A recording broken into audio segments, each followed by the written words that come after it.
Ya, halo teman-teman, selamat datang di channel gue di Safri Arifin.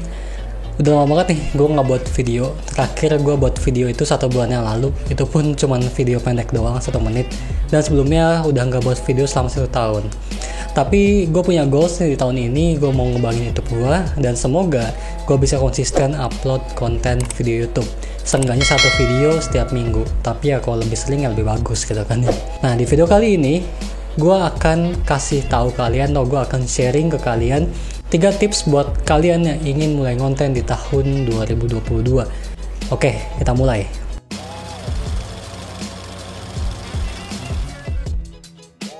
Seperti kita tahu bahwa jadi konten kreator atau profesi konten kreator sekarang ini lagi banyak banget nih yang minat.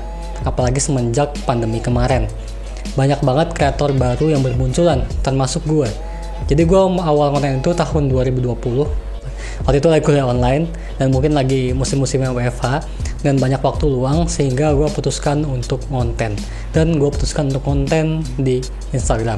Udah 2 tahun lebih gue konten di Instagram, dan ya sedikit banyak udah dapat beberapa pengalaman yang cukup berharga buat gue gitu ya.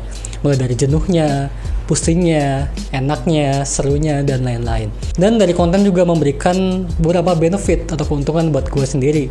Salah satunya mungkin dapat income dari sosial media, dari endorsement, jual produk, dan lain-lain. Tapi ada nih satu benefit yang mungkin sangat penting buat gue, yaitu memperluas relasi. Karena gue seorang introvert, dan circle gue atau relasi gue ya itu aja, teman SMA gue, teman kuliah gue. Tapi semenjak konten, gue bisa memperluas relasi gue ketemu sama konten kreator lain, gue ketemu sama orang-orang yang hebat-hebat di bidangnya. Itu semua berkat konten. Karena dengan konten kita dapat memperluas relasi kita dan dapat bertemu dengan orang-orang yang hebat di bidangnya. Nah, jadi konten kreator ternyata nggak mudah, teman-teman. Dulu gue pikir ya jadi konten kreator itu cuma buat konten kemudian upload, buat konten kemudian upload.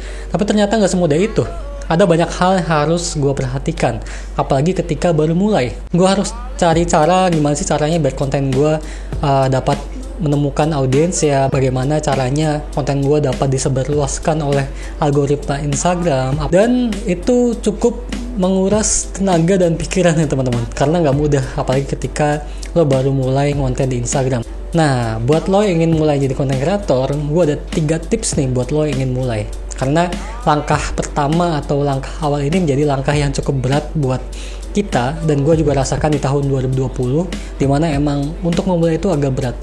Banyak banget overthinking, banyak banget pikiran-pikiran yang negatif yang menghambat diri gue untuk bisa mulai konten. Tapi akhirnya gue paksakan dan alhamdulillah bisa mulai konten. Dan ini bisa lo terapin di berbagai sosial media, karena tips yang akan gue kasih ini bersifat general, jadi nggak khusus di sosial media A atau B, tapi general, bisa lo terapkan dan sesuaikan dengan sosial media yang ingin lo gunakan.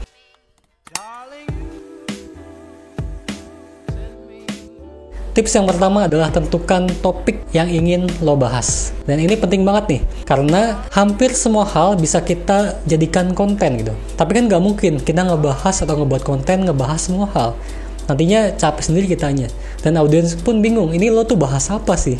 Karena konten kita campur aduk gitu ya. Dulu juga gue gitu kok. Waktu gue awal konten di tahun 2020, gue itu ngebahas banyak hal, teman-teman. Gue bahas tentang desain grafis pakai Photoshop, pakai Canva, kemudian gue bahas juga foto editing pakai PixArt, dan lain-lain. Akhirnya ya audiens gue gak kebentuk, dan konten gue susah untuk menjangkau banyak orang gitu ya. Dan saat followers gue sampai di 200 followers, kan gue mulai dari nol. Pas sampai 200 followers, gue dapat masukan dari salah satu mentor gue, kalau kita baru mulai konten, itu lebih bagus fokus di satu topik terlebih dahulu. Nanti kalau sudah berkembang akunnya, sudah berkembang kontennya, kalian sudah bisa ngumpulin banyak audiens, nah kalian baru bisa kembangin dan bahas topik yang lain. Jadi kalau baru awal, baru banget mulai konten, itu lebih baik kalian fokus di satu topik yang kalian kuasai ataupun kalian sukai. Yang kedua, tentukan jenis kontennya. Nah, sekarang kan ada banyak banget nih jenis konten. Contohnya, ada di Instagram ada carousel, ada infografis, ada foto, ada Instagram Reels atau short video. Di YouTube ada YouTube Shorts, di TikTok ada short video dan carousel. Nah, kalian bisa nih nentuin jenis konten yang ingin kalian buat, dan biasanya disesuaikan dengan sosial media yang ingin kalian gunakan. Tapi sekarang kalau kalian mau efisien, kalian bisa buat konten short video.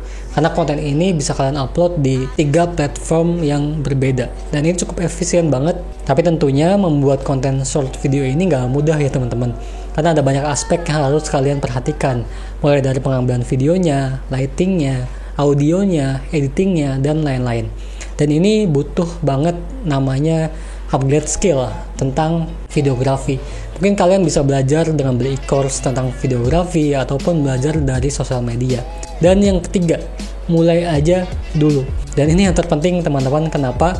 Karena kalau kita belum mulai, biasanya banyak banget nih overthinking yang masuk ke pikiran kita. Dan itu yang menghambat kita gak akan mulai untuk konten. Jadi ya emang harus agak dipaksakan gitu ya untuk mulai. Tapi mulainya pun harus dengan persiapan.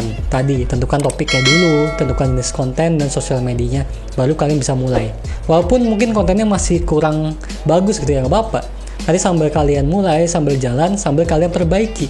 Tapi jangan lupa juga nih, kalian juga harus belajar upgrade skill, terutama tentang pembuatan konten. Jadi nanti sambil jalan, sambil kalian perbaiki kontennya dan evaluasi hal apa saja yang kurang dari konten kalian, kemudian perbaiki. Ya, jadi memang ke awal ini mungkin harus dipaksakan agar kita mulai. Tapi percaya ketika kita sudah mulai, itu biasanya semangatnya akan membara gitu, akan muncul dan akan membuat kita terus ingin membuat konten, kemudian upload lagi, buat lagi, upload lagi. Ya, jadi itulah 3 tips dari gue buat kalian yang ingin mulai konten di tahun 2022. Jadi konten kreator itu nggak mudah. Cuman kalau kalian tahu caranya, tahu celahnya, tahu peluang ya, kalian nggak akan capek. Karena semakin banyak struggle, semakin banyak tantangan yang kita hadapi, maka akan semakin terbentuk diri kita untuk bisa menghadapi tantangan berikutnya. Ya, jadi itulah tips dari gue. Semoga bermanfaat buat kalian semua.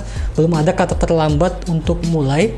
Mulai aja dulu, nanti sambil mulai, sambil belajar, dan sambil perbaiki. Oke, thanks for watching and see you on the next creative content. Goodbye.